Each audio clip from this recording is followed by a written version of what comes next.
Praise the lord. ఈరోజు దేవుడు మనకిస్తున్న వాగ్దానం, నేను ఆపదలలో చిక్కుబడి ఉన్నాను, నీవు నన్ను బ్రతికించదవు. కీర్తనలు 138:7.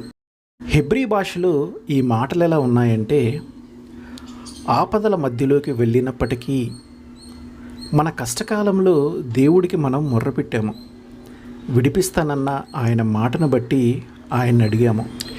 మార్త అంది కదా, ప్రభు నువ్వు ఇక్కడ ఉన్నట్టయితే నా తమ్ముడు చనిపోయేవాడు కాదు. అయితే ఈ నైరాశ్యాన్ని యేసు మరొక వాగ్దానంతో ఎదుర్కొన్నాడు. నీ తమ్ముడు తిరిగి బ్రతుకుతాడు. ఇలా కష్టాల నడిబొడ్డుకి మనం చేరినప్పుడు మార్తలాగా మనం కూడా ఇక విడుదల సమయం దాటిపోయిందని అనుకుంటాము. ఆమెన్.